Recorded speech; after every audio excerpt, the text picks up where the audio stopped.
And on behalf of the ministry, I thank you for your interest in being here this evening. To my left are the panelists for tonight's discussions. In the middle is the Honorable Michael Weeks, the Minister for National Security. To his right is Commissioner Darren Simons of the Bermuda Police Service. And to his left is Mr. Alexander White, the Privacy Commissioner for Bermuda. And so let me start by also thanking St. Paul's. I saw Reverend Tweed here. There he is. Thank you very much, my brother, for letting us use your wonderful facilities for tonight. So tonight will look like this. We're going to have some opening remarks from Minister Weeks, followed by a presentation by the Commissioner of Police, and then there will be a discussion between the Commissioner of Police and the Privacy Commissioner around the whole business of CCTV and how it impacts privacy. And then there will be an open mic for questions from yourselves to the panelists. I'll be your moderator for this evening, and having said all that, I will welcome to the podium Minister Weeks to give us some brief remarks as we open.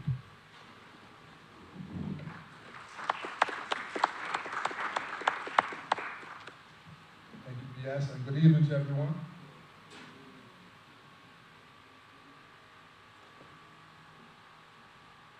I want to begin by welcoming all of you and thanking you for taking the time to come out tonight. I genuinely appreciate it because, as you know, we've had a lot of discourse over the last 2 years about CCTV. This town hall is important because it gives us a chance to speak directly with one another about the CCTV camera network, to answer your questions and to listen to your views. I see tonight as part of an open dialogue with the people that we are here to serve. Let me say this plainly. The government promised in the 2023 Durham speech that we would deliver an upgraded island-wide CCTV system as part of our work to improve public safety. And I am proud to report that this promise has been kept. The full rollout of the CCTV camera network is nearly 100% complete. Across the island, we have 225 cameras installed and integrated, covering 130 locations, giving us 460 camera views. This network includes different types of cameras: pan, tilt, zoom, multi-sensory, varifocal, and license plate recognition cameras. Are all designed to provide clear, real-time coverage of key public areas. The system is operated on a modern fiber network, bringing state-of-the-art technology to our shores. These cameras are not there to spy on people. They are there to support law enforcement and keeping our streets, our parks, our neighborhoods safe. They are an added tool to help deter crime and assist the police in solving serious incidents, including the gun and gang violence that has caused so much pain in our communities. But I must stress, these cameras are not a substitute for what really makes the difference. That is, the people of Bermuda stepping up, standing together, and working with the police. Technology helps, yes, but it is the courage of residents who come forward, who report what they see, and speak up when they know something that truly helps to solve crime. We have seen time and again that when our community engages, when people provide information, the police can act, and we can prevent the next act of violence. These cameras must be seen as just one part of the solution. They are a tool, but they cannot replace the role that each of us has in creating a safer Bermuda. It takes a community that refuses to be silent, that refuses to let violence rule our streets. Community violence is not just a police problem or a government problem. It is a problem that we all must share. I also want to speak directly to the concerns some of you have raised about privacy. I hear you. We have listened carefully and taken those concerns seriously. From the start, this system has been designed to respect your privacy. Cameras are focused on public spaces and roadways.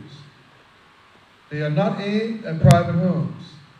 We have worked closely with the Privacy Commissioner's Office and the Piper Unit to make sure the system meets Bermuda's privacy laws, and that it will continue to do so as those laws evolve. The vendor, Digicel, was required to build in privacy safeguards at both the hardware and software levels. As for speed detection, I want to be upfront. While the system has laid the groundwork for speed cameras in the future, our focus right now is on general security and supporting the police. Work on potential speed enforcement is still in the planning stage, and it will involve careful consideration, further testing, and legislative changes before anything is implemented. This project reflects collaboration between ministries, the police, external partners like Digicel, Balco, and the corporations of Hamilton and St. George's. It reflects a shared determination to bring the best technology we can to help protect our beautiful island. I encourage everyone here to think not just about what government can do or what campus can do, but about what we can do together as neighbors, as families, as Bermudians who care about the future of our island. I thank you for being here, and I look forward to a good discussion. Thank you.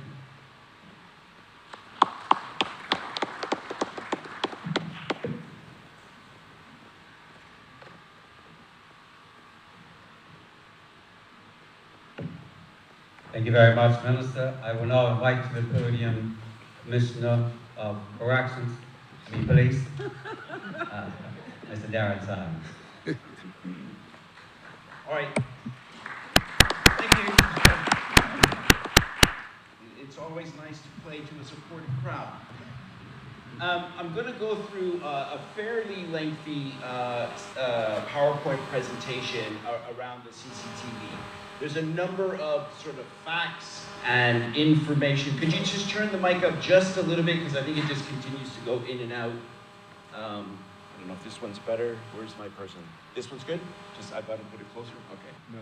All right, there's a number of sort of basic background kind of information that I think will really help our discussion. My first, can we go to the next slide? I just want to make sure, can you read that? Can you read them in the back, or do I need to do a little bit more reading? All right? Okay, so we're going to talk about the overall aim of the CCTV system. And from a policing perspective, the overall aim is really about making Bermuda safer. So when you think about why do we have CCTV, where is it put, what are its features, the overall aim of that is to make Bermuda safer. I'm going to give you a little bit of an overview of the CCTV system. Now, we're talking about, and the current conversation and discourse would seem to think that this is a new thing, right? This has been around for over 20 years. And I'm fortunate enough to have been involved in every single iteration of that. I was involved in the first CCTV system, which was largely in Hamilton Police Station, brought about during Colin Coxell's time. And I think if you look at some of the aspects of that, particularly as we are going to talk about where we are today in terms of capabilities, the first generation was basically citywide.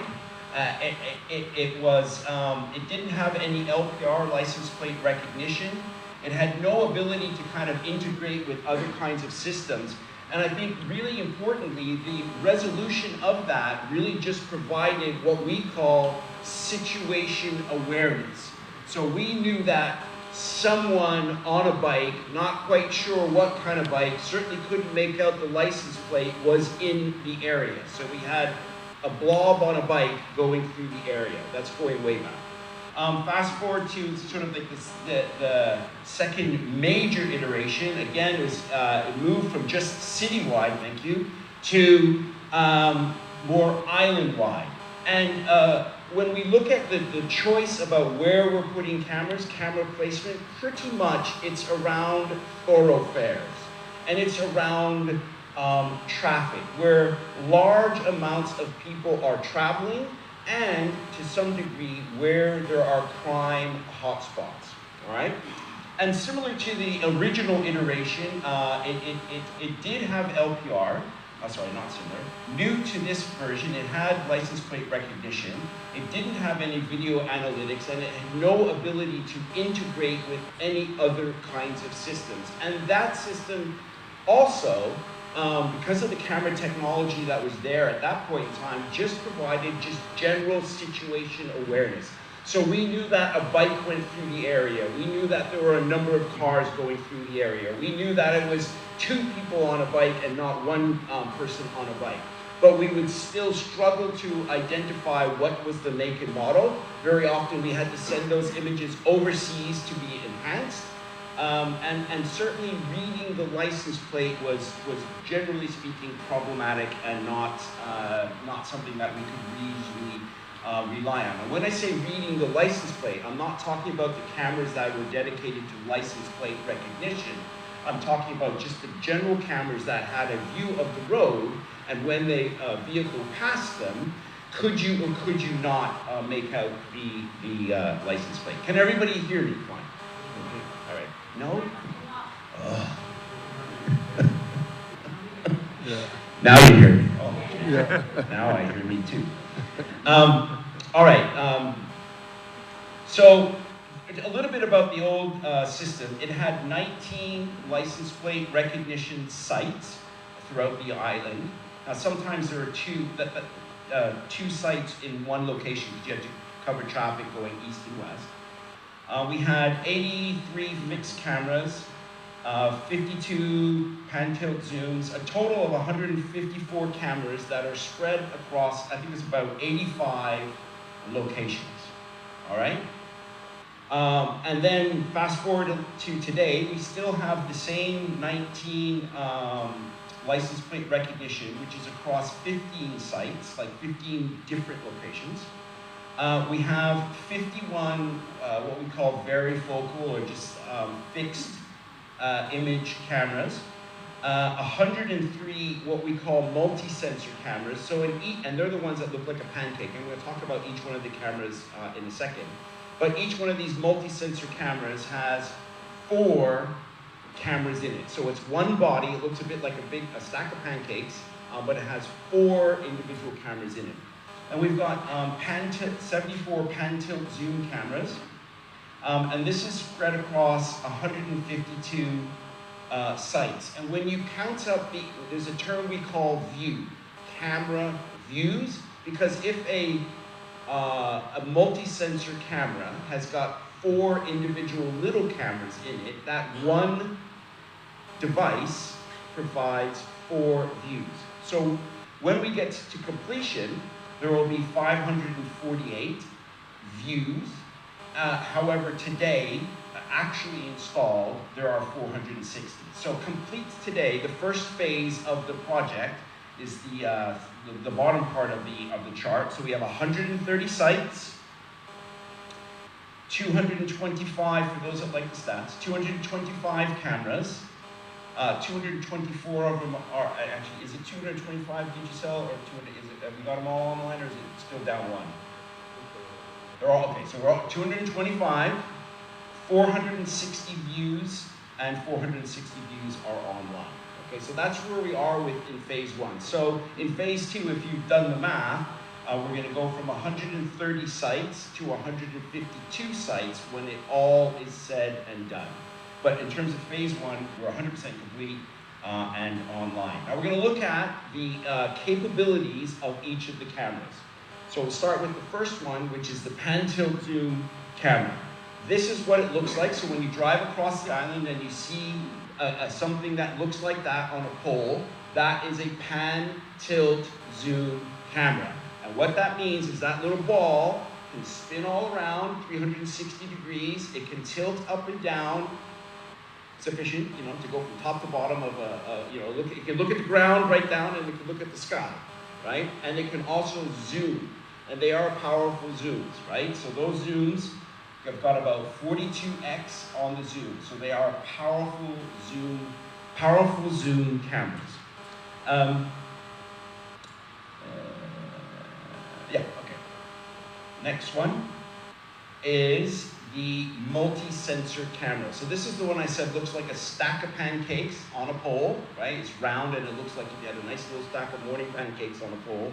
Is what it looks like. And in there, this multi-sensor camera has got 4 individual cameras, which allow us to position them. You know, if you need to see 360 degrees constantly, each one of those cameras can take up a portion of that 360 degree field of view.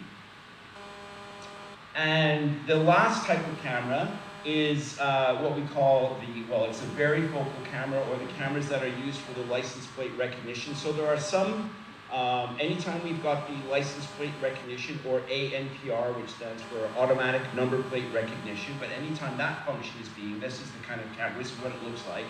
But in some locations in the island, you have this varifocal camera, and one of the advantages of the varifocal camera over all the other ones is that it performs better in a low light.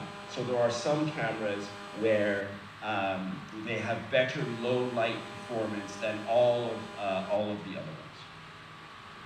All right, so how did we select the location? So in principle, CCTV sites were chosen basically to address crime and traffic flow matters.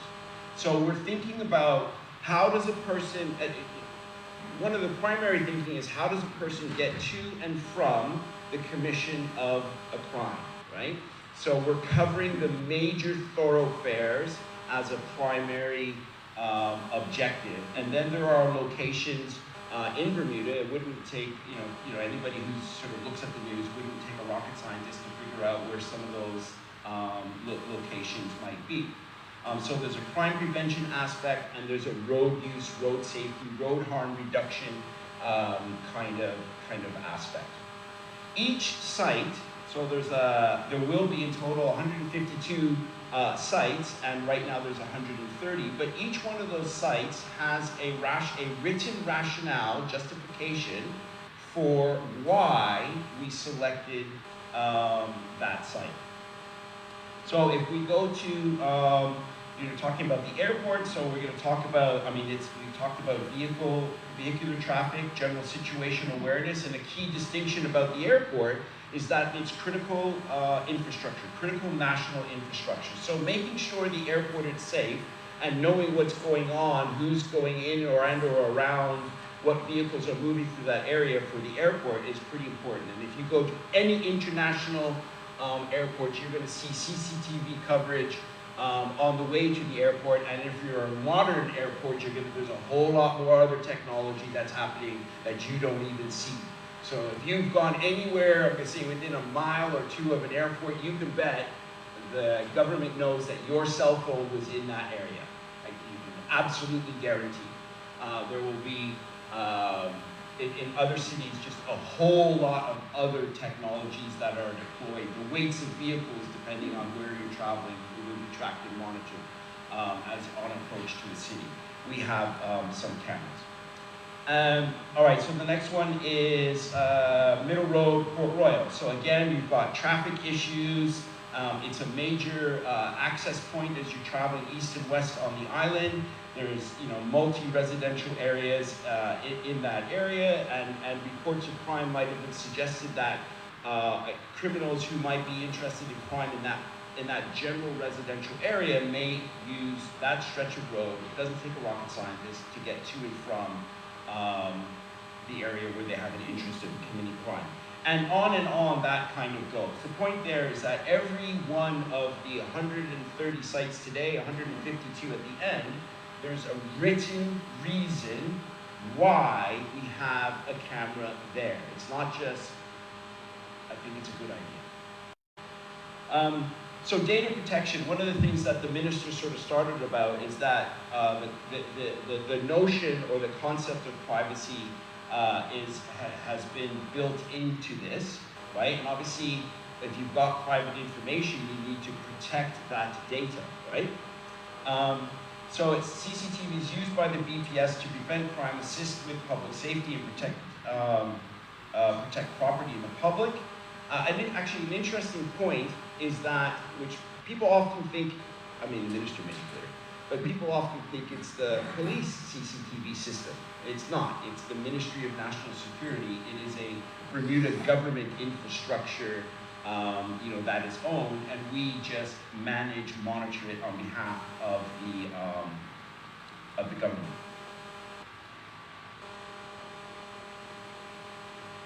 So the PIPA applies to the CCTV, and the reason why it applies to CCTV is because it captures personal information, right? So we have to govern the use, the site selection, in line with what PIPA says about privacy. We have a policy that outlines the principles, processes that are related to the use of a CCTV. And the aims of those policies and training, as we kind of will talk about, are to establish a consistent, lawful use for the CCTV. All right. We have a number of guiding principles. So from the UK, there are, I think it's 12. Yeah, there are 12 guiding principles that the UK government have published as general guidelines in practice that we have adopted here in Bermuda.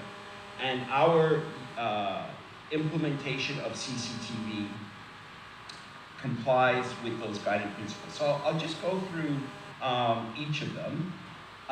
The use of the CCTV must be for a legitimate aim and necessary to meet that need, that pressing need, okay? So again, each location that we have, there's a rationale for, and the overall aim of the CCTV system is to make Bermuda safer. We are primarily concerned about serious crime, but also, road harm. There's consideration of privacy and the impact on individuals is crucial with regular reviews. So we do, we're just starting now, but over the years, we make an assessment about, is this camera location still relevant? Like, is the risk or issues that led to the rationale for placing that camera, do those risks, issues, are they 3, 4, 5 years later, are they still relevant, right? So we are doing that kind of assessment. And when we are selecting a location, and in particular what the cameras are looking at, we are thinking about privacy of individuals and trying to balance any risk to privacy or encroachment, intrusion on privacy against the need for safety.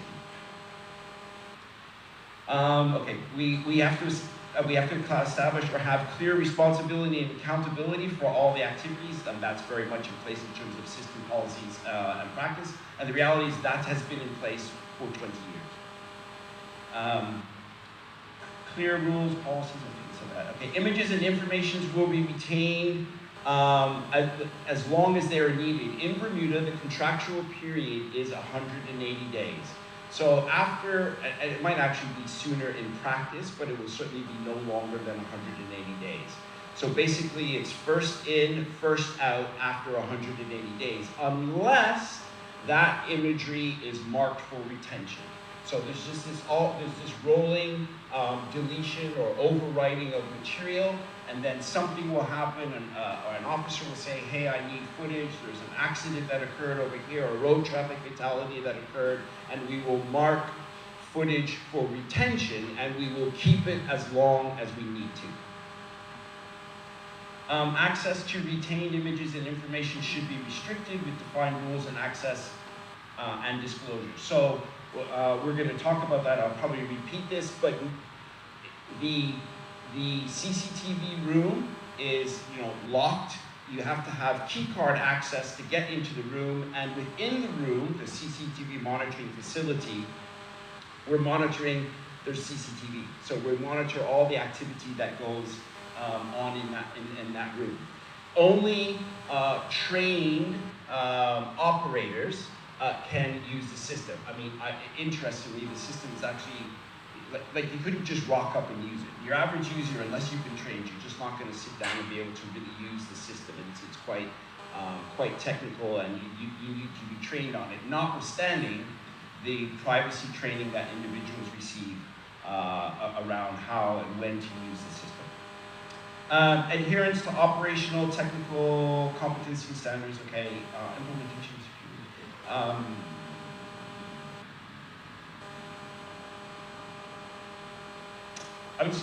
Some of the rest of those rules are kind of like just obvious in that we have systems and process that govern. One of the ones I want to highlight in this is that the CCTV is used for a legitimate purpose. So I talked about that the overarching aim is making Bermuda safer.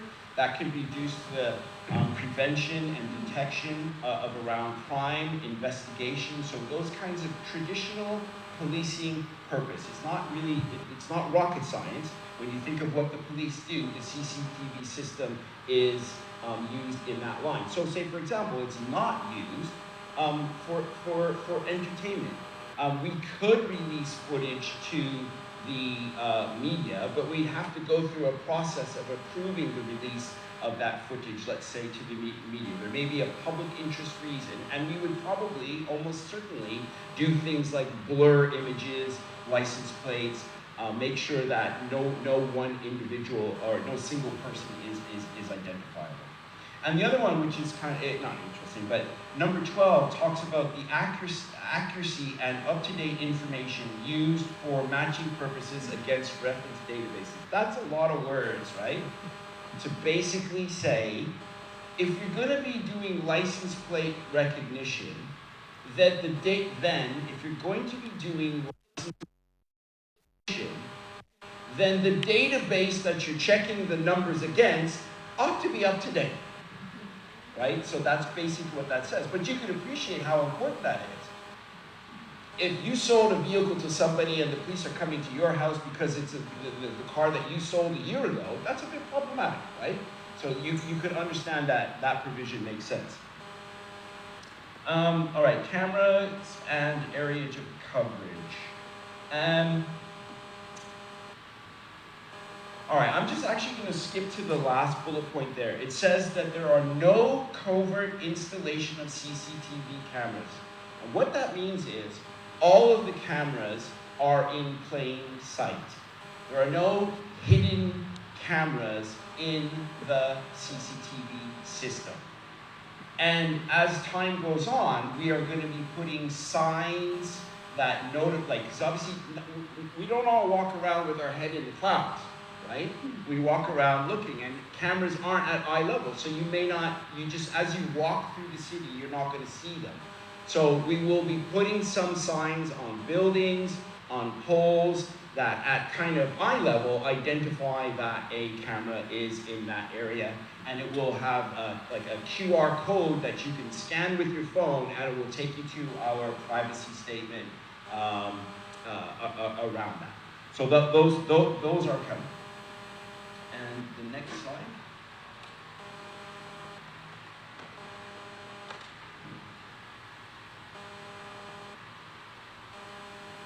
Okay, just in case you didn't know, the CCTV cameras are recording 24/7. They don't stop, right? So there's day, night, rain, blow, shine. They're always recording, but again, we've got that maximum of 180-day retention period where it's first in, first out, unless the image is for retention. Operators can access the images in live time. So if there's an operator sitting, in the monitoring facility, they can live time look at the images, move the pan tilt zoom cameras, and they can also review recorded, historical images. We talked about that you must be trained. We talked about that there's no unauthorized access. And again, that operators receive training that's relevant to Human Rights Act, HIPAA, and the Constitution, right? So there's not only a technical component, but there's understanding human rights in the broadest of categories, including things like privacy, and how that impacts or plays out on what the officers are doing on a day-to-day basis. So processing and handling of recorded material.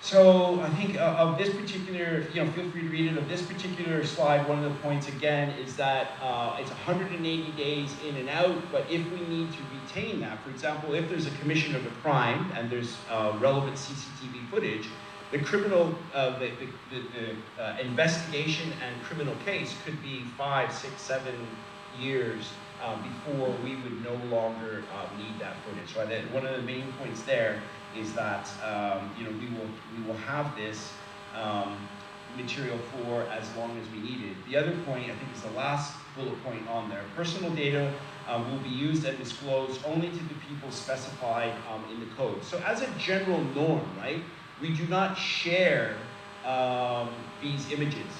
If you, for example, were involved in an accident and you look up and you see a CCTV camera in that area, you may write into us and say, hey, can I have a copy of that footage? And we will work with you to see whether or not that we can release that image. First of all, is it even relevant or not to your particular circumstances?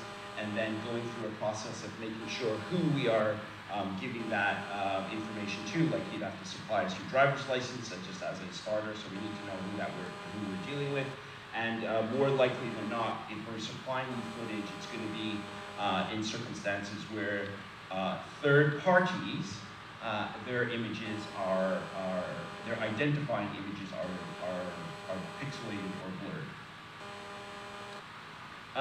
Governance, so just generally speaking, we are in compliance and we're being, we are audited, we are reviewed, people can make complaints and there's investigations.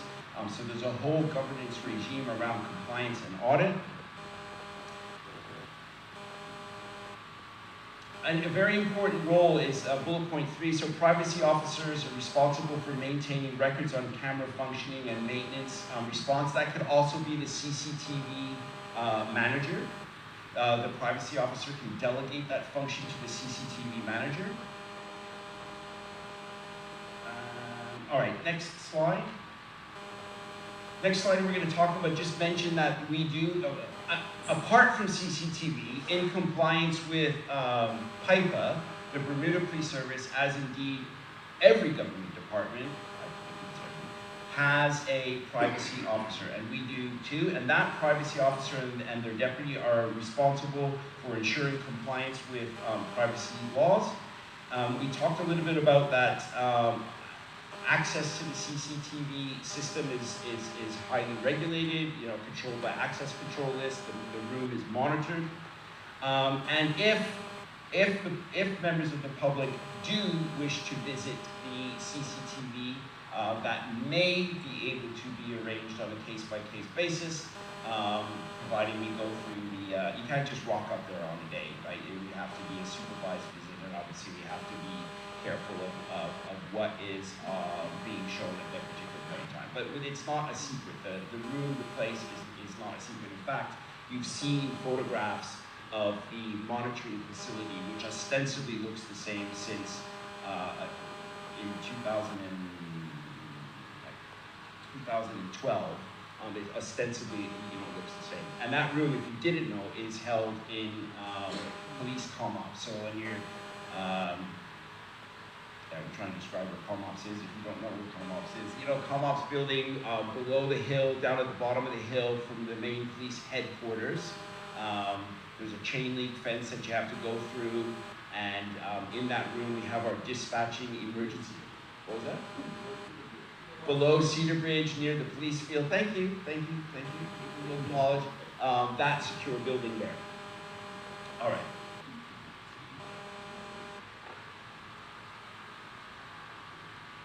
Okay, confidentiality. So CCTV images are not usually shared. There's a lawful basis for disclosing CCTV footage when required, and an obvious way is, during a court case, we will need to disclose imagery. There are PIPA exemptions, and I think just as importantly, PIPA provides or helps to establish the lawful use of the material.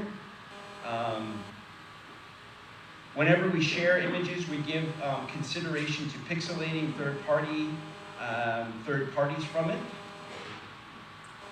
And footage requested or disclosed under PATI or PIPA will be redacted when necessary. All right, the next one.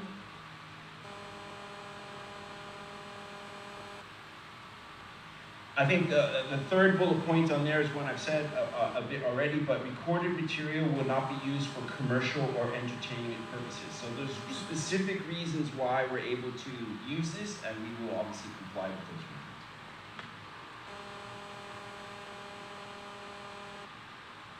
If you have a request for CCTV footage, these need to be handled on a case-by-case basis. So we're obviously going to need to understand why that footage is being requested, and most importantly, we're going to need to know who is requesting it, and we're going to really try to turn around requests where there will be a disclosure within 45 days. You can appreciate that things like pixelation can take time. If it's just 5 seconds worth of footage, that's pretty straightforward, but as it gets longer, it can increase the amount of time once approval has been given to work on that.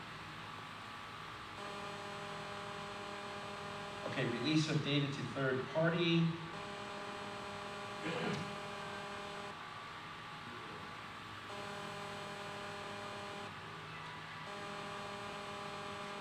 All right, I think we've kind of covered those points.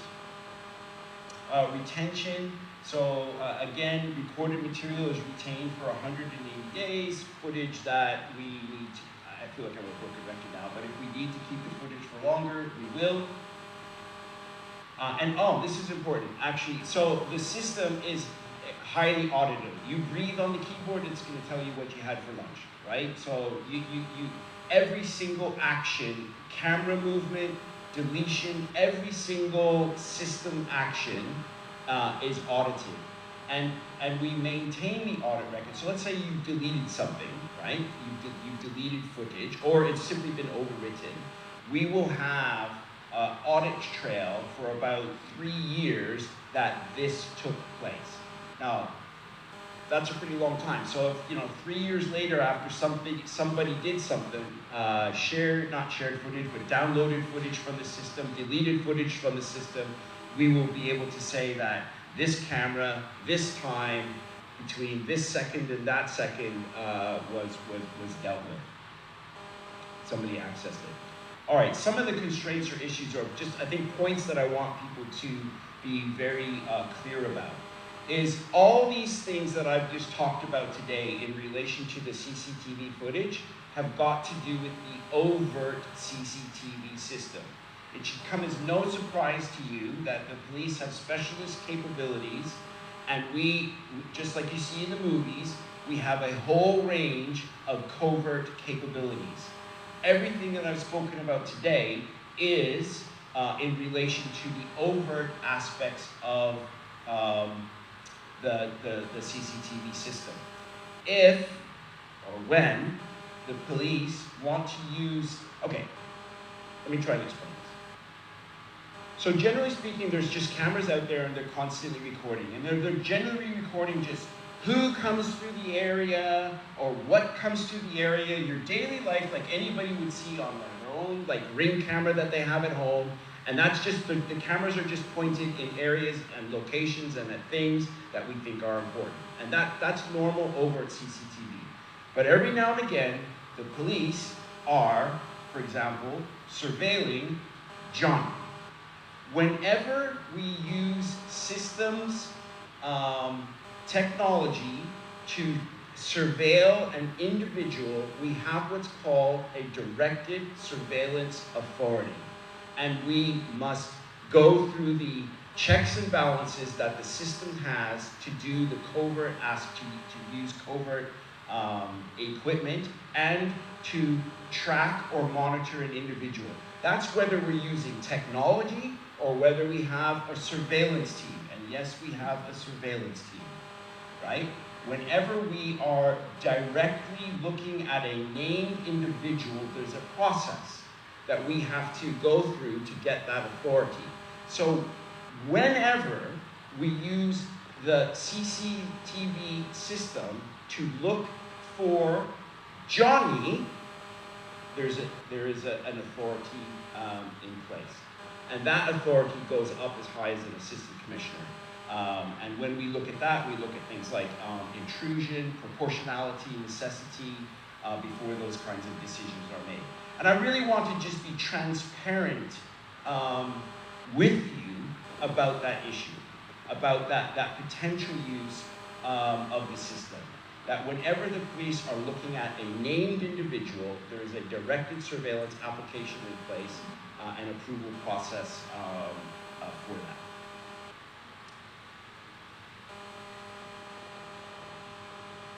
All right, so the minister just briefly touched on speed cameras. So the system has the capability to monitor speed. The reality is every single camera in the system can monitor speed, but it cannot produce, it cannot say this car was speeding at this amount to an evidential level. There's a whole other sort of system and process to provide evidential level speed detection, evidence of speed, so that a conviction at court, you can rely on that evidence in court.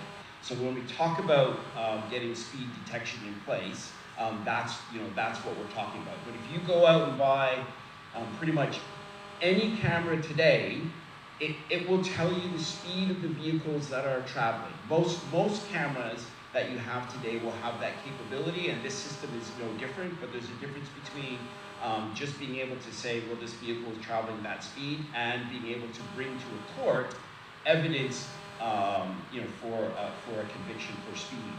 So we're a good little ways around that. And it's not so much a technology issue, it's more of a legislative, policy, procedural issue, why that's going to take some time. So things like the service of a summons, things like getting the devices certified as speed detection devices.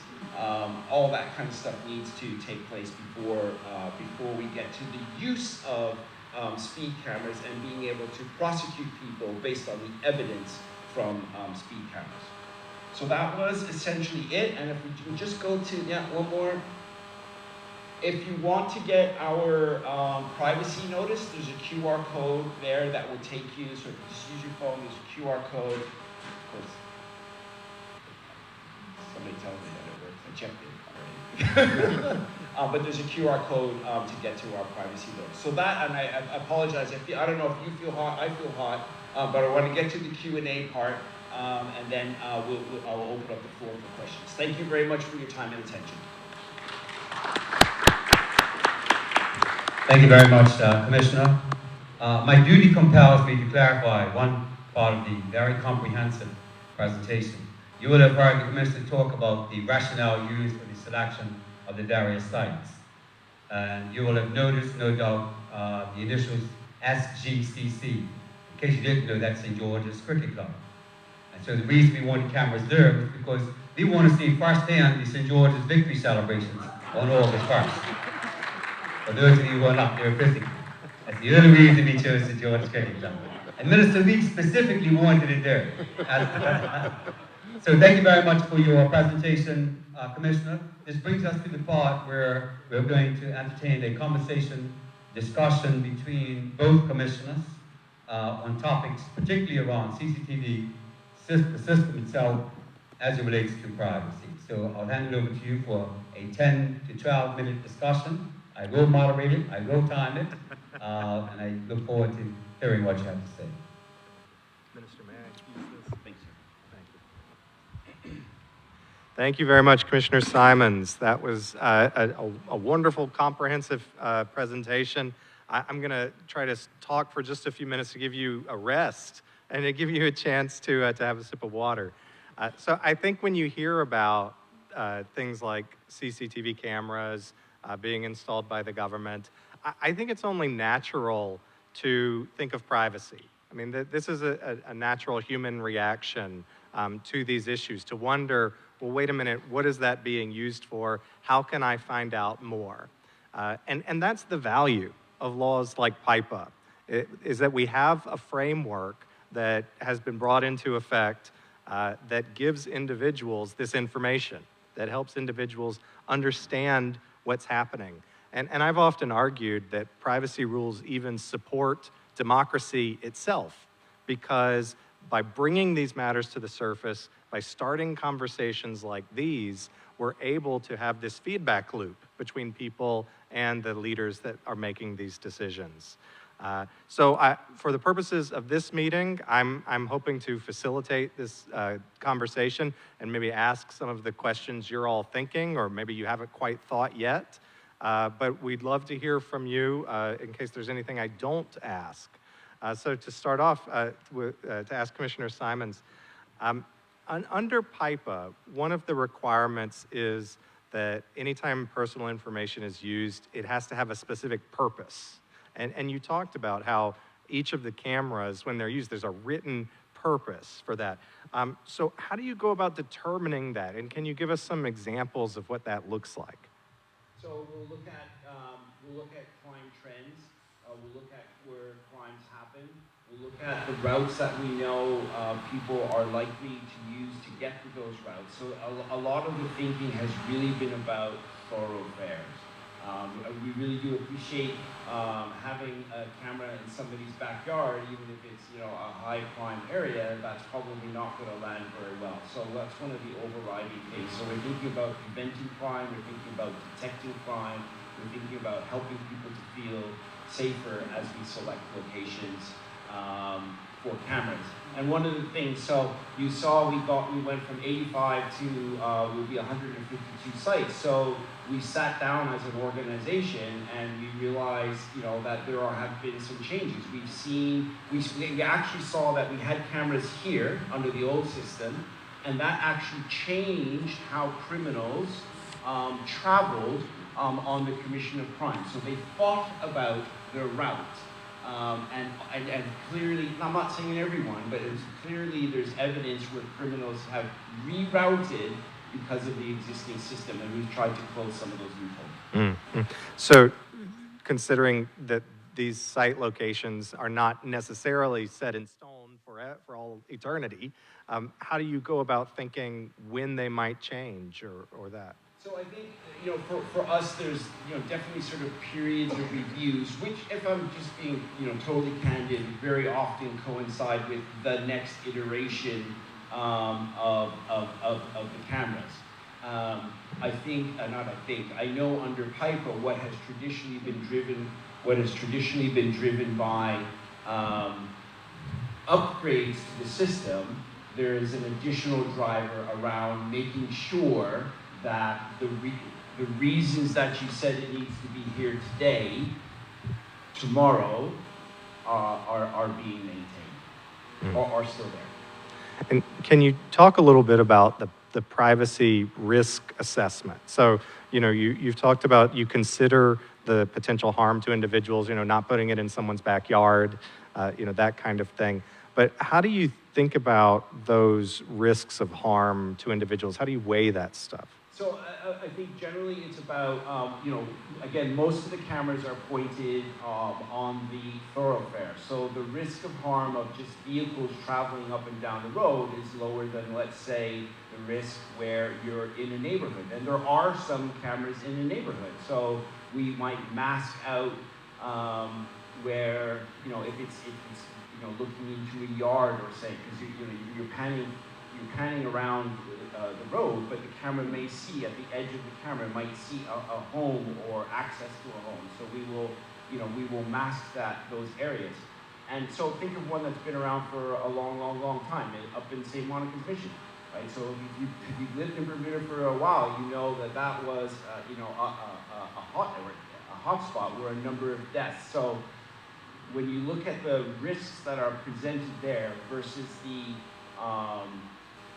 intrusion that camera presents, I would argue that on balance, there's more benefit to having that camera there, doing everything you can to minimize where that camera is looking and keep it in public on the roads, thoroughfares. That is a good, proportionate, and I would argue necessary use of the CCTV in that location, for example. Thank you. And I believe I recall you saying there are regular reviews. So is it on a time frame, or is there a trigger of some kind? So you mean about locations? Yeah. So if I'm really sort of frankly, the original one was, hey, this is where they should be. They've been there for a number of years. Fast forward to where we are today. PIPA is going to require reviews, and I just don't have a specific number, but I'm going to imagine we're going to be in that 1 year kind of time frame, because we can look across society and just anecdotally perceive whether or not there are shifts, significant shifts that would, let's say, because I've talked about all of this in the context of crime, but there's also another piece around just sort of traffic. But I would imagine that we're going to be in that somewhere between 6 months or a year, which we will establish by way of policy to review whether or not they're still appropriate. Okay, thank you. And what I can tell you is just a bit of reassurance, because, well, the point really is, hey, Commissioner, what's your timeline, right? That's one of the big points. I get that. What I can tell you from a bit of a reassurance is that going back from the, like, if you want to call it the second generation today, those locations, none of them went away, right? None of them went away. We've increased the amount of locations and kept the ones that we have. So we really do. And the other thing is the team that does this, it's not like hey team, you've got 10,000 locations, just put them out there. No, like each one of these locations, is very expensive to deploy. So you better have a really good reason for putting it in that particular location. And what I can say is I believe that so far, that thinking has been sound and justified. Okay. Well, I wanted to ask some questions about resources and how people can get access to them. Because one of the things you mentioned were the principles that you operate under, which do largely align with PIPA's minimum requirements. So proportionality, making sure the data is accurate, complete, and up to date, things like that. How could people get a copy of those types of things? Could someone see the principles? Yeah, this QR code is going to take you to the privacy statement, which is not the same as the operational policy, but it really does contain the meat of that. Okay. So I would use the QR code, and then as time goes on, we'll publish actually a web address for that. Okay, great. And I think I saw too, you said that there are regular reports that you release on the functioning of the system? We'll be releasing. Okay. Can you give us an idea when we might see those? Well, we actually have to design what it is that we are going to report on, so we can appreciate the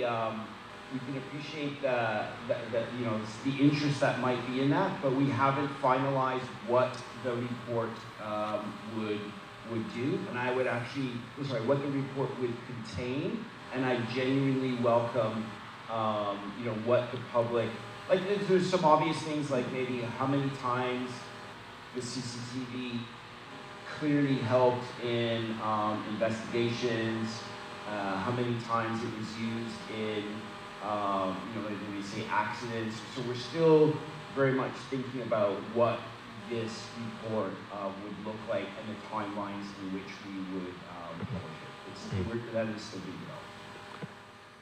developed. So one of the questions I think people will have, because there's so many different types of cameras, they can do different things. So I wanted to talk about the capabilities a little bit. Can they record sound, for example? No, the cameras can't record sound. Okay, so just visual only. Visual only. Okay, and at times there's kind of a gap between what the technology is capable of doing and what may be legally authorized to do. Like, you talked about the ticketing system, for example, earlier. So could you speak about how you strike that balance between what's technically possible and what you're legally permitted to do? So I think, for me, the best example I can give is when I shared about what overt cameras are there to do.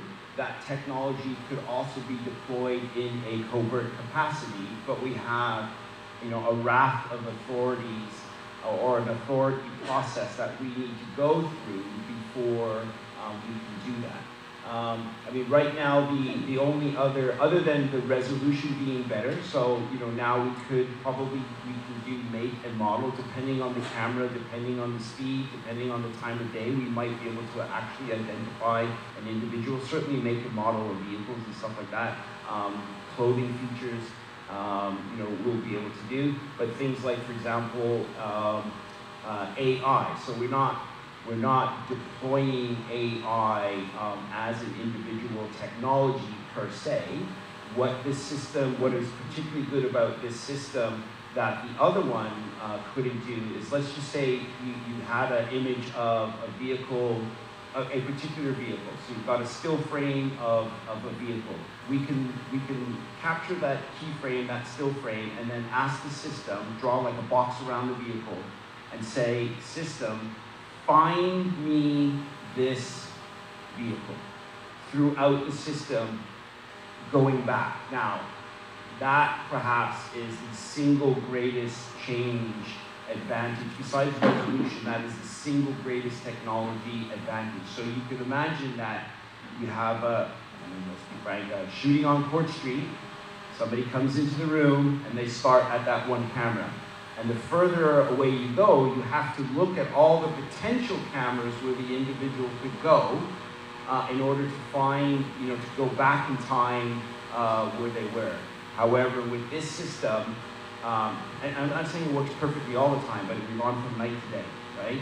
This system, you'll be able to say, here's the frame, find me this image going back. So that is, I'm not quite answering your question.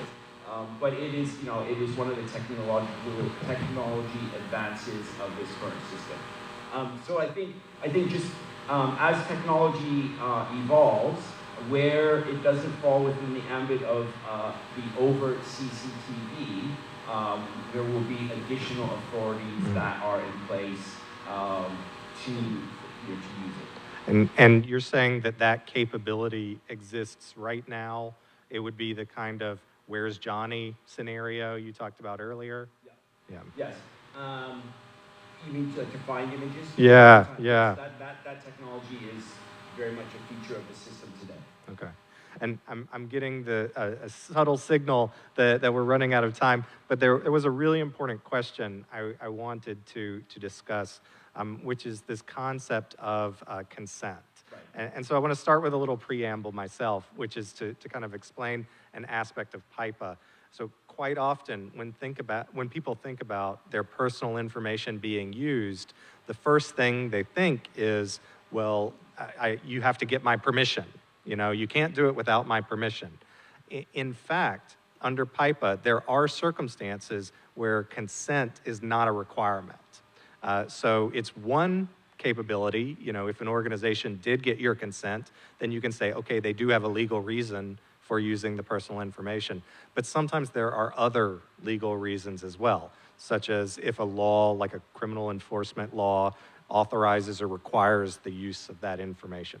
So I wanted to get your perspective on that and to say, can you speak to those provisions of law that do authorize this use? What's the grounding for this system? So I think to answer that question, you really almost don't even want to think about CCTV. So the police, in the nature of the job that they do, have the right to collect, obtain, and use information. When I stop you at the side of the road and I say, who are you? And I say, give me your driver's license, the police just have a whole raft of powers in which to obtain information. The CCTV system is a bit of technology that can enable that. So generally speaking, the police have an awful lot of powers when it comes to prevent, detect, investigate, prosecute people for criminal actions. The CCTV really is a tool to enable that. Okay, thanks for that clarity. So I think we're moving on to audience questions, is that right? Yeah, so happy to open up the floor. Thank you very much to both of our commissioners. This brings us to the point in our proceedings tonight where you get to participate and pose any comments or questions you might have. By way of guidelines, if you wish to make a comment or ask a question, just raise your hand. One of our team members will bring you a mic so that you can all hear what you're asking. I'm going to ask you to try to confine your remarks to within 2 minutes so that it gives more people the opportunity to participate. And plus, we don't want to be here all night. Reverend T said you have to be out of here by midnight, so you want to be succinct as possible. So if you just indicate, yeah, it looks like my brother here wishes to be the first one up. Good evening. Thank you. Commissioner, Which one? stated, Commissioner, please. Nice try. Over 243 of the units are up and running. Camera units. Yep. Why has it taken, why can't the police find the individual Yep. that you've been looking for since May 1st? And you have cameras throughout the back of town area. Why is it so difficult? Well, I mean, one, I'm not sure that entirely relates to CCTV, but the reality is that cameras provide snapshots in location. So you can be sure that when the events that you're talking about come to court, CCTV will play a role in that. But like the minister said, CCTV will never replace a member of the community who comes forward and says what they saw, heard, and did. But it is an effective tool for law enforcement to use to reduce fear and investigate crime. Don't you agree that these cameras will either bring confidence or a lack of confidence for the society, especially when they're utilized? I think the cameras have the potential, and in fact they will, increase confidence and feelings of safety within the community. Thank you. My last question. This sounds like the COVID meetings. I really get 2 questions. It was asked about audio with the Yep. CCTV. Correct. Yep. Why do you just don't have audio with video and audio with the camera system? Why don't I we? ask that? Because Ring cameras Yep. that are on people's houses, and I have it myself, Yep. have audio and video. Yeah. Why are you not invested in cameras with both? The level of intrusion that creates is in my view, is disproportionate to the use of that technology or the risk that we were mitigating. It's one thing to see people walking up and down the road. It's another thing to hear what those people are saying. Good evening, everybody. One question. How soon will you be able to get the speed cameras in operation? Because the traffic on the road is very dangerous Yeah. as far as speed is concerned. How soon? So we are a good year. We're a good year away. It could be a little bit sooner. It could be a little bit later. Like I said, it's less of a technology issue and more of a legislative process kind of piece. There's a number of moving parts that we've begun, but it will take some time to complete. And in terms of managing expectations, I think if I say a year, then we should hit that target. Good evening. I have 2 questions actually, one for the minister and one for Commissioner Pitt. Following on from the last question. Sorry. Following on from the last question, and so it's a legislative delay that's means that we can't have speed cameras actually issuing tickets for another year. But I think you said back in March that you're not going to start the legislative process until all the cameras are installed. Why didn't you start it, bearing in mind that this process has been going on for about 2 years now? Why didn't you start the legislative process 2 years ago? And then it could be all ready and good to go as soon as the cameras are up and running. Why wait? Well, the testing of the speed cameras has been going on all this time. So it's not a matter of waiting.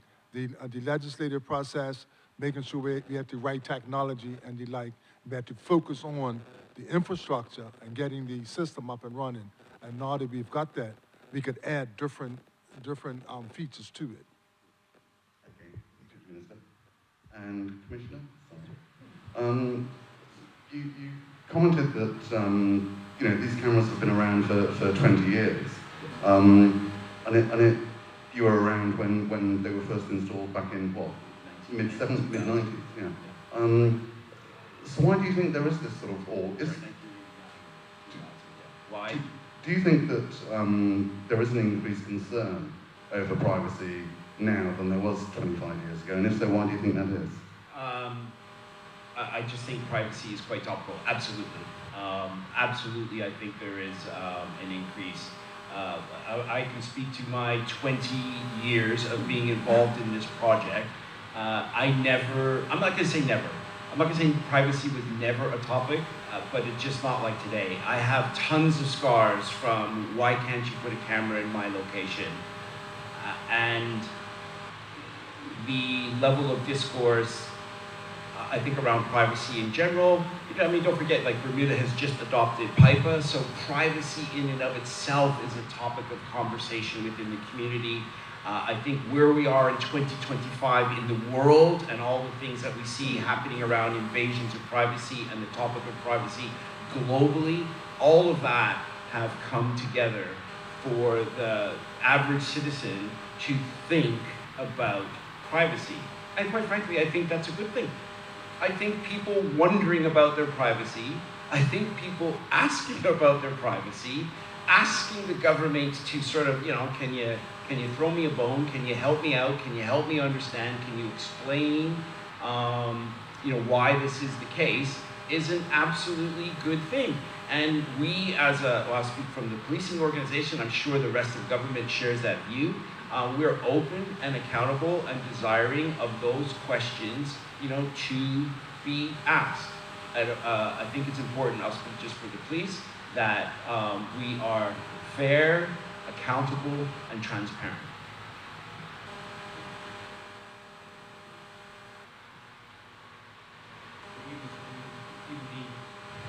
Hear me? I want to thank you all for providing this forum. I'm just wondering whether or not this is one of many forums that you'll be using to educate the community about CCTV. So we have recorded this one, and we're not sure like how many more we'll do in person, but definitely as a start, there is this will be available online. Second question, you mentioned specifically about retroactively analyzing CCTV. Yes. Does the system have a proactive component, meaning find, fix, and follow? Well, yes, it could. It could have a proactive. So, for example, if we put into the system a license plate number, it can set off alarms when that license plate goes through a particular cameras. So it can do that, but it's largely restricted to I'm going to say license plate. You may be able to, just like you can tell the camera to look for this vehicle and it's looking for the vehicle, not just the license plate, you may be able to do that kind of alerting on a vehicle kind of thing. A vehicle. So yes, those kind of alerts are there, and even in the previous system for LPR, license plate recognition, we had an alerting capability. I'm assuming also this can be done with humans. Say that again? With human beings? There's no.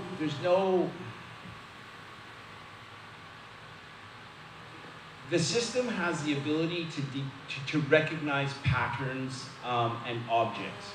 So if you walked in front of a camera and the camera's this far away and it could get a really good picture of your face, then it could apply that same pattern recognition to a face, right?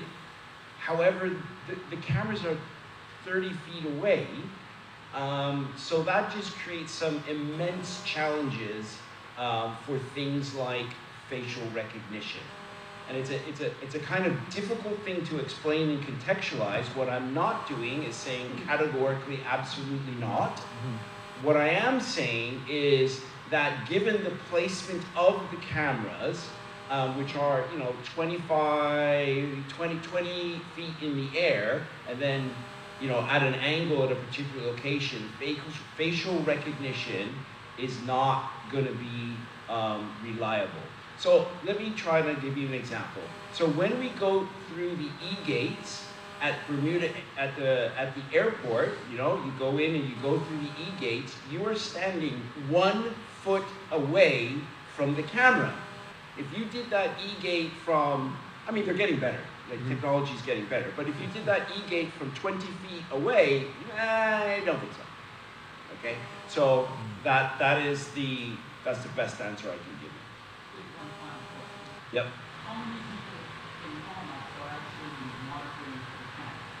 So today, there's no person whose job it is to monitor cameras. We will, in the next 3 to 6 months, start with 1, maybe 2, start maybe 40 hours a week and increase that over time. What we have found over the years of the system, that the bang for the buck really is in something's happened, now let's sort of find out, right? There is some bang for the buck, like, we will have some examples of a CCTV operator seeing somebody in the city of Hamilton, they're always in the city of Hamilton, it's always in the city of Hamilton, stealing a bike. Like, we have those stories, right? There will be examples of a CCTV operator in the city of Hamilton seeing a fight or something like that kick off and right away being able to alert. Eventually, some of the cameras, like largely within the city of Hamilton, will be displayed up around ComOp. So they'll just be able to look up and casually see from fixed locations, and there will be a person whose job it is to monitor CCTV, and most importantly, process the requests that are internal and external, because that's extremely time consuming. So we're going to need, an officer says, hey, I want footage between this period and this period. They've got to go find it, see if there's anything relevant, burn it on a disk, and provide it to the officer so that they can continue an investigation. If I may add something. For the last person that asked the question, Mr. Bean, the answer to your first question as to are we going to take this on the word, the government's intention is to do so, because in our effort to be as transparent as possible, we want to now, after being in the city of Hamilton, probably take the opportunity to have another night up in Somerset and probably one down the east, so that we could impart as much information as possible and address and allay as much fears that people may have about privacy and the CCTV. So yes, we will be going in other locations.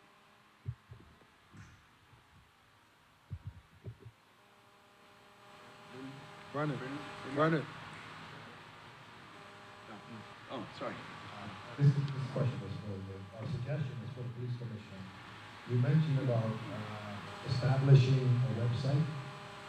Is there any consideration to have the camera locations digitally, so the public, they want to go online, they can see where your camera is actually located?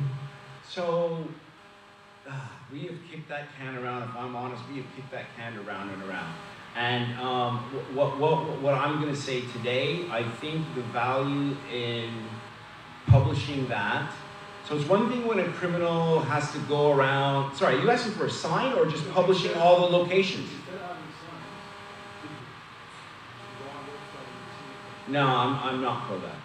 I think easily publishing all the locations for dots on a map for criminals makes it easy to plan routes. And I'm not, and don't get me wrong, because somebody else might say, yeah, we're gonna find out over a period of time where they are. You'd be surprised. I'm not giving everybody that kind of credit.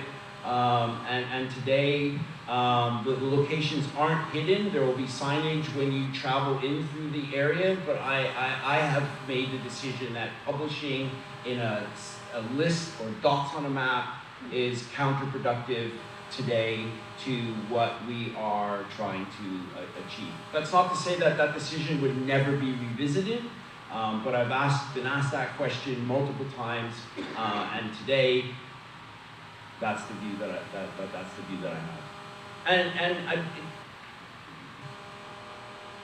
look around and just see how many other people do that. It ain't a popular thing, right? And it's not a popular thing for a reason.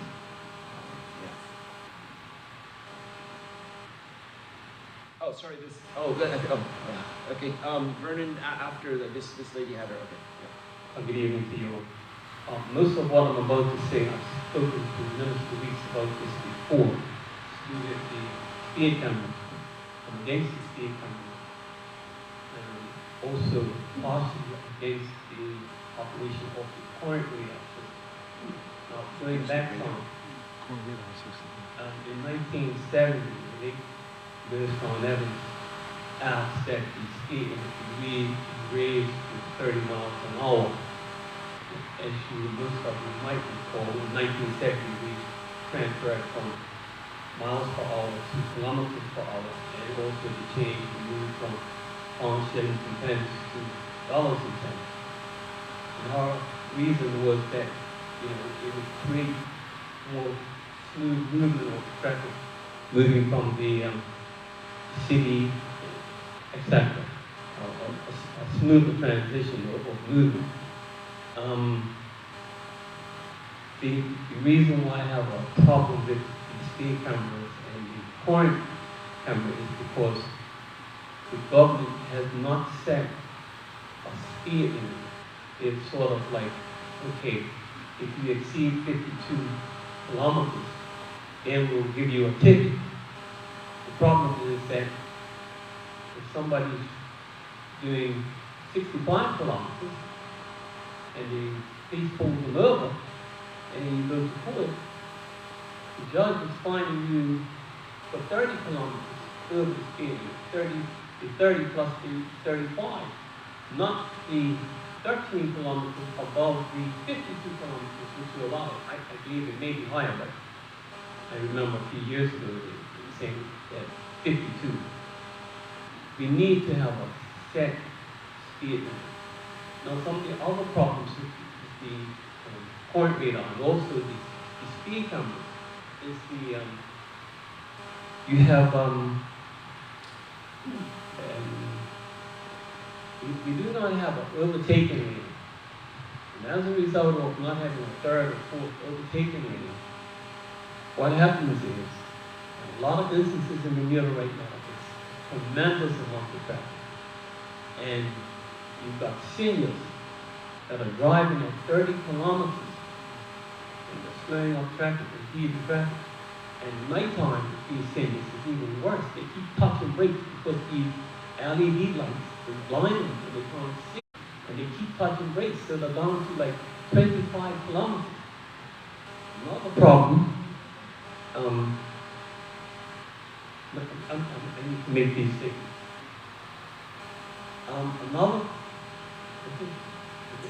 Another problem is that you've got horse and buggies occasionally on the road. You've got cranes. It's very difficult to overtake them. And then the opportunity avails themselves. People have to accelerate extremely fast. So just when you're accelerating, you might go through a speed camera.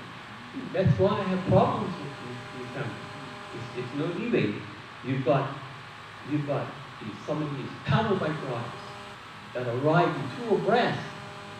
And sometimes you've got traffic backed up for a mile or two. You can't overtake because there's so much traffic coming the other way. and you all haven't addressed all these problems. I spoke to the minister about these before, and these haven't been addressed. It's like you're going to be haphazard and put these laws in place, and all these problems exist. And it's unfair. It's almost a crime against humanity to do that. You're taking money from people. You said you're giving you this legally, and then you're charging them $44 a month. It's not right. You see? Come on now. Sir, it's been about 5 minutes. If you could wrap it up, that would be great. So I'll answer those questions almost. Where you got the lady? Brandon. She's in like 4 times. I'm sorry, but she just put her head up. All right, ma'am, let me answer the question first. Let me answer because I can only handle so many backed up.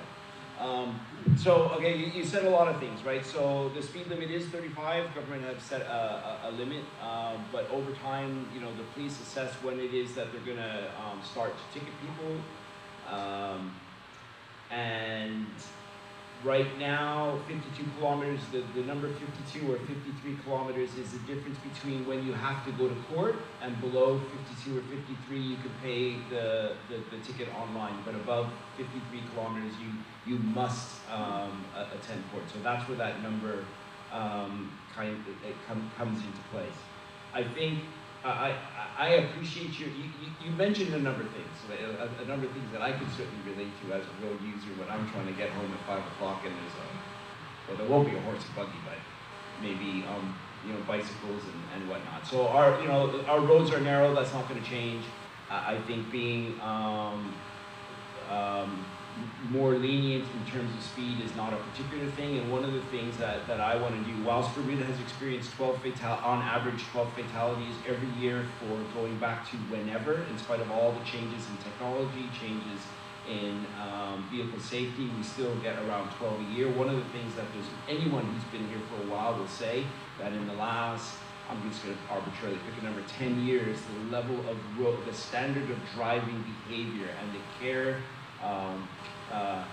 carelessness on the road, the lack of courtesy on the road has crept in. And if I had $1 for every time that I get beaten up for the lack of police presence on the road, the lack of enforcement, particularly traffic enforcement, I'd be a very rich person. I think when we turn the speed cameras on, you're absolutely right. It's going to take a little while for people to realize necessarily where they are, and then after a while, we'll probably get you over speed over distance. It's not going to start out that way, but it's going to change. It's going to increase the average driving, like the level of care, the level of caution, and the level of courtesy, and we really, really, really need to do that.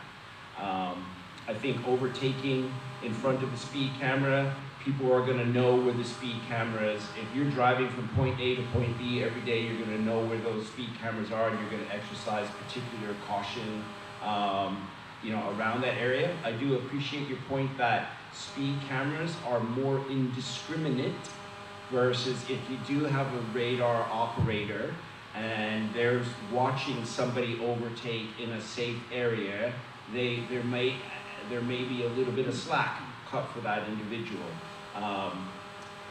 whereas a speed camera won't. They'll be set at a particular number, and that ticket will be, on its way. That is one of the challenges, but I think the benefit is that driver behavior is going to get better, and there are far more people that are saying they want driver behavior to get better than are saying, commenting about the potential impact of the tickets. Sorry.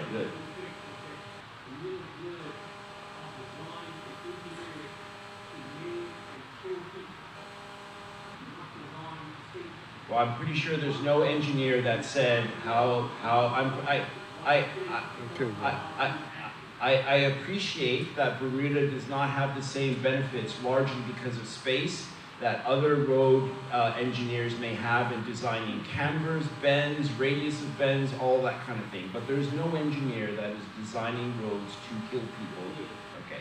Ma'am? Good evening, Commissioner.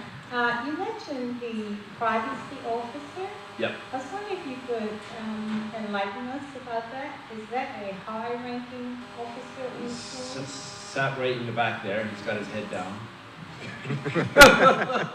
So, who are you? That's What's your rank?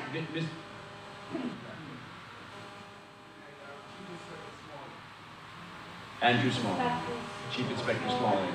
Yeah, Because I see that as a very responsible position, it is. and it's a tall order, so I wish you all the best in that. It is. It is. Yeah. Well, thank you. Good. Kudos to Mr. Smalling.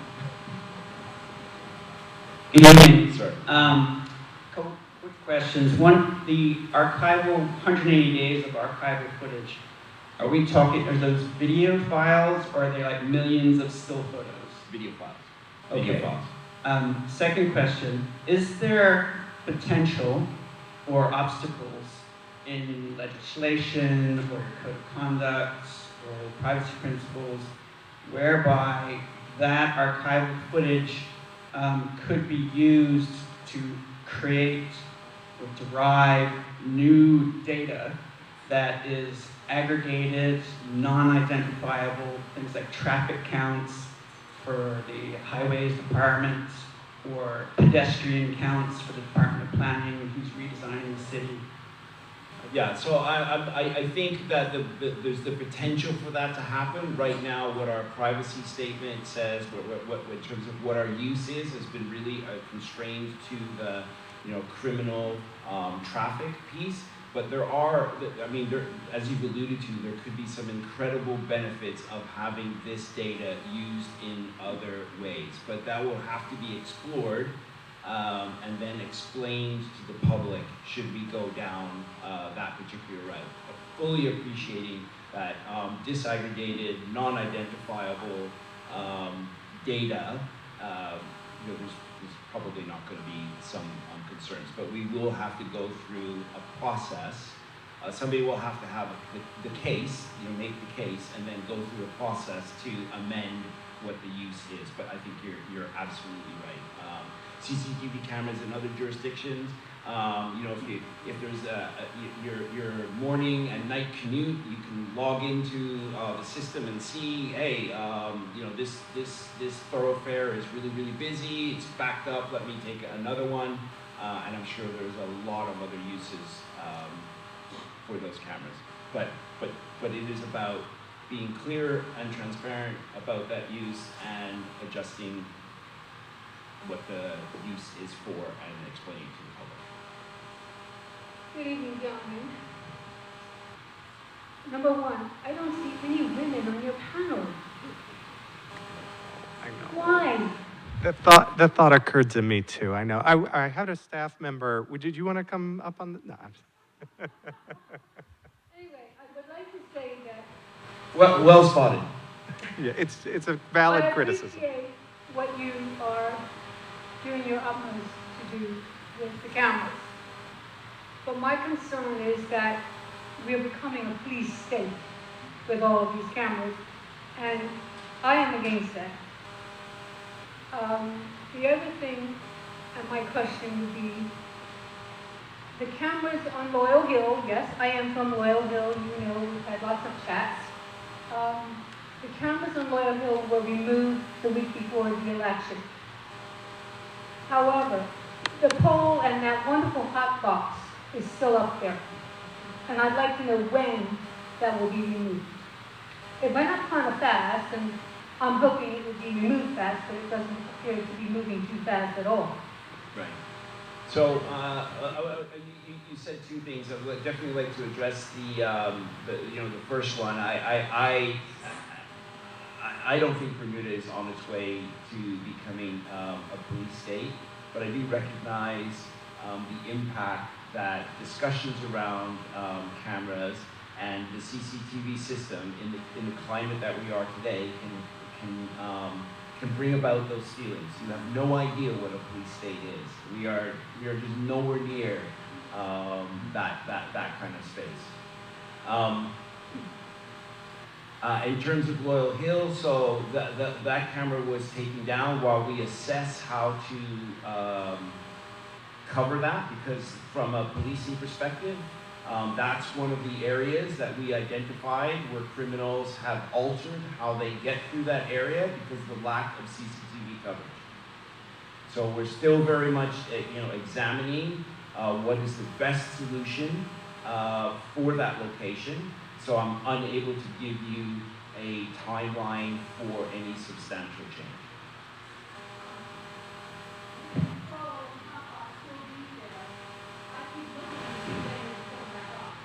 I appreciate that.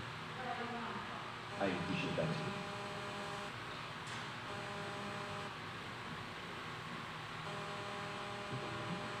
Good evening. Thank you, Commissioner of Police, for your succinct overview of the CCTV cameras and to the Privacy Commissioner for the questions that you've raised. I had two questions, but now I have a third, piggybacking off of the lady's question. Is there, I'll ask that third question first. Is there scope to campaign to remove a camera? Yeah, I mean, as much as we're here today, there is scope to hear from the public about the impact on cameras and what they would like to see happen. But, bear in mind that what can often happen is you have a very small, vociferous group against a very large, silent group, and you also have the reasons why those cameras are there in the first place. So to succinctly answer your question, yes, there's always scope for members of the communities to talk about the impact of the cameras, their thoughts, their feelings, desires, and intentions relative to those cameras. Okay. So, for example, if crime were reduced in a particular area, there may be scope for the neighborhood to request removal. Sure, but there are not a lot of places where it is crime in that area why we have a camera. So, and even in the Loyal Hill example, which I said, is what we know it's not open for debate, but on the way to a commission of murder, somebody traveled through Loyal Hill purposefully to avoid detection on Middle Road, to get further down, traveling east to west, to get further down the island and use Loyal Hill. So it's not that there's necessarily crime in that particular location, but it is an access route that is used. And the cameras in the overwhelming, well, I should say all of the areas, are really looking at the roads and who's traveling or what's traveling on those roads. So just bear in mind that just because you say, hey, right around this camera, we haven't had a crime in the last 20 years, I might just come back to you and say, well, actually, we're not really concerned about that particular area and crime that is there, but people use this way to get through, to get from east to west, north to south. Thank you.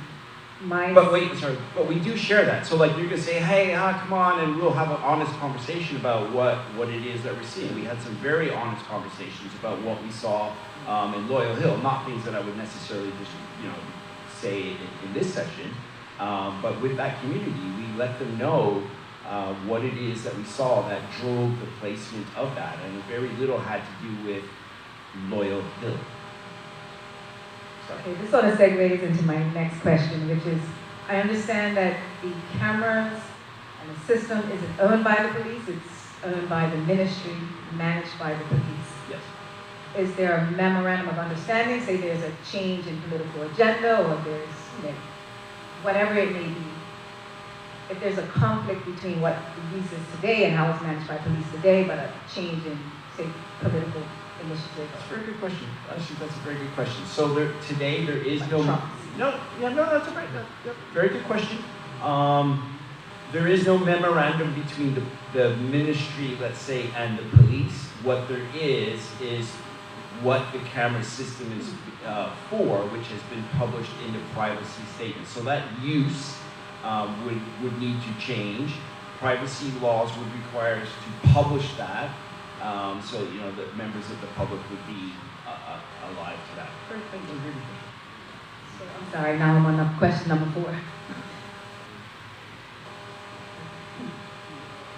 Going back to the latest issue and the removal of cameras. If a neighborhood really wanted to campaign for removal, notwithstanding the issue about it being a thoroughfare, would they be able to campaign or meet with their MP That has to happened. address that? MPs are going to be able to want, the MPs I'm sure are going to want to meet with their constituents to address constituents' concerns. So the answer without speaking for, politicians is yes.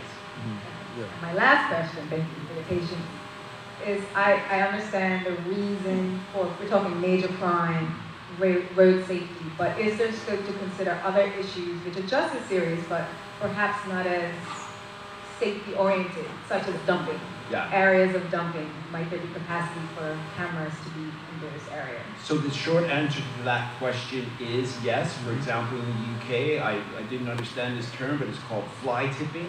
It's a massive issue, and there are CCTV installations whose objective is to detect and deter and detect that activity. And there's nothing that stops us expanding the use and identifying why cameras are in particular locations. However, we have to be proportionate in deciding to put a camera there, and we have to answer the proportionality, the necessity, and the privacy reasons. So the intrusion needs to be proportionate to the risk that we're trying to, or crime or offense that we're trying to mitigate. But yes, it could be. Yeah. I mean, and an example of that, I'm going on, right? So when you drive up to Tynes Bay, there's CCTV there, right? It's not government CCTV. There's CCTV in a lot of places. It's just that we're putting a lot of this energy and discussion into the government CCTV system, but Bermuda is awash with CCTV, private and public. Good evening, gentlemen. A question. The principles that the police service are using for CCTV was really good to see, and it was wonderful to hear that there will be no sound on the CCTV cameras. This is probably more of a general question. Will there be guidance or something that will bring businesses and such together who are using cameras in the city and things like that to understand that, using principles like this or the importance of protecting people's privacy by not using sound on their cameras might be, released to the community so that people can follow some best practices? I think that's for me, really. Yeah. Thank you, Dr. Stones. I appreciate the question. In short, this touches on what Commissioner Simons was just saying as well, which is that the purpose of today's conversation is really the public CCTV system, but there's quite a lot of private CCTV cameras that are in play. And just as the PIPER requirements apply to public systems, it's almost certain that the PIPER requirements will apply to private use of cameras as well. And that means that if a business is using a CCTV camera, they should be prepared to provide notice to individuals that that's happening. They should be able to enumerate or explain what the use of that is, how long it might be retained, all those kinds of details. There is guidance that my office is working on to help lay that out for individuals. We're also very conscious that particularly small organizations or household CCTV cameras that may be public-facing, it's not necessarily the case that people have full-time privacy officers. So we're going to try to make that very accessible with simple checklists that people can use and templates for how they explain this when someone walks in the front door of a shop, for example. Okay, we're going to entertain one last question for the night. One final question. In comparison to the system that they use in England and the system that we have here, is that system going to be successful? In England, I've seen in many cases crime and the courts and the police go into those systems and they get convictions. how are we going to get to that standard? Is the system that we have here on the same standard, or how can we get to that standard? It's a little difficult to answer that question. What I can say is that the cameras that we have are state-of-the-art, latest generation, latest technology cameras. What I can say, if I had $1 for every time the detectives are saying, we need to get this going, we want to use it, it's been used already in crimes that have been committed, and I'm sure that evidence is going to play itself out in court. And if you're comparing Bermuda to the UK, I mean, there just is no comparison. Like the UK has been, in terms of the amount of cameras, the UK is probably one of the most surveilled locations in the world. So we're just, there's just no comparison. You look at, incidents that happen in the UK and they get bus footage. People don't realize, the bus footage looks outside of the bus and captures images.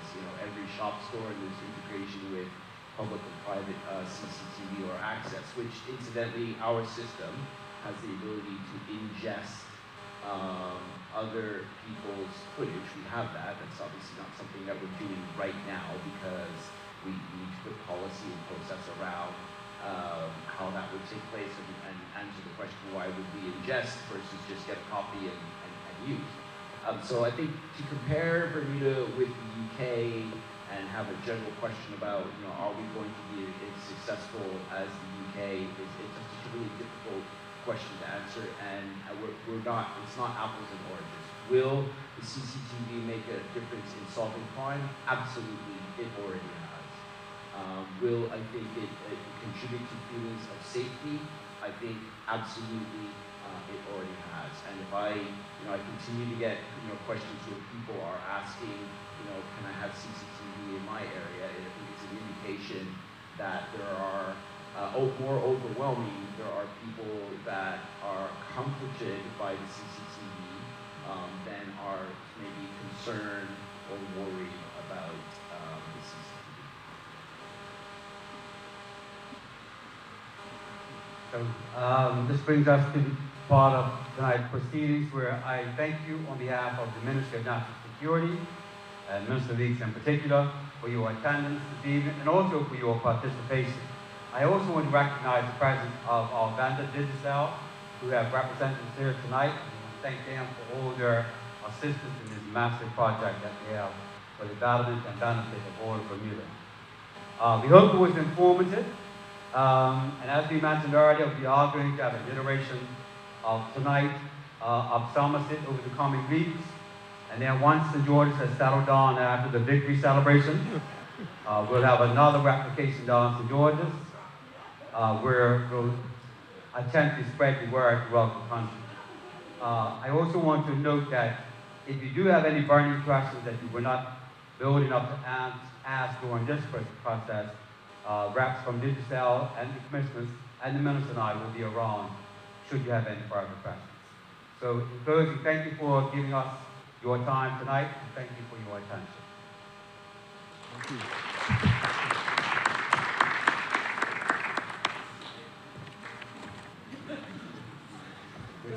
Thank you.